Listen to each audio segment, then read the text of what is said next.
जरांगे पाटील म्हणतात आम्ही ओबीसी मधूनच आरक्षण घेणार. खर तर जरांगेच्या डोक्यावरती परिणाम झालाय. तो मनोरुग्ण आहे.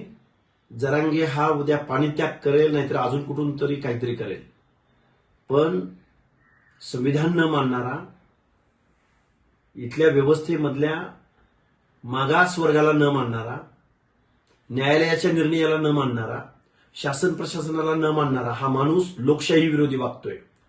हा माणूस झुंड गोळा करून एखाद्या हुकुमशहाप्रमाणे, एखाद्या हट्टवादी माणसाप्रमाणे हा माणूस वागतोय.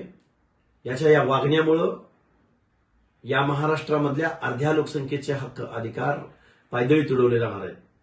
मुख्यमंत्री महोदय, आम्ही तुम्हाला बोलत होतो की या माणसाला मुंबईकडे तुम्ही येऊ नका. या माणसाची हिस्ट्री ही दंगलीची आहे.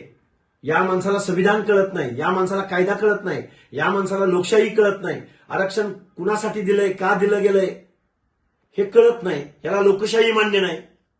डॉक्टर बाबासाहेब आंबेडकर, महात्मा ज्योतिराव फुले, राजर्षी शाहूराजेची प्रतिमा याच्या बॅनरवर असत नाही. छत्रपती शिवाजी महाराजांच्या प्रतिमेसमोर बसून, ज्या छत्रपती शिवाजी महाराजांनी रयत सांभाळली, ज्या छत्रपती शिवाजी महाराजांनी या महाराष्ट्रातल्या बलुत्यांनी, आलुत्यांनी, भटके विमुक्तांनी आपल्या जीवाची कुर्बानी दिली, त्या रयतेचा राजा छत्रपती शिवाजी महाराजांच्या प्रतिमेसमोर हा बसतो आणि माणसांच्या मनामध्ये दहशत निर्माण करतो. ओबीसी चिंतेत आहे, ओबीसी दुःखात आहे.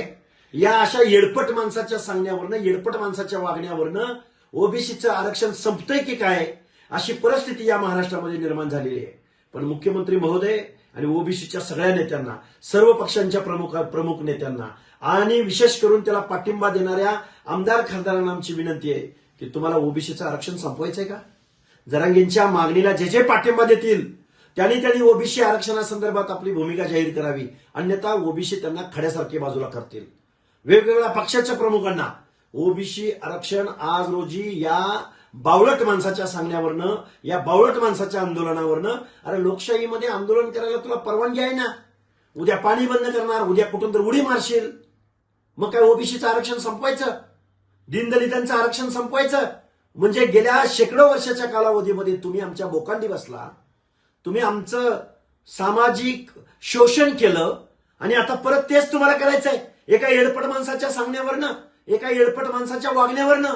तेव्हा मुख्यमंत्री महोदय, तुम्ही शेवटची आशा आहात, आमच्या ओबीसीचे हक्क अधिकार टिकवा प्लीज. आता isakal.com आहे देशातील नंबर 1 ची मराठी न्यूज वेबसाईट. प्रत्येक अपडेटसाठी isakal.com ला नक्की भेट द्या.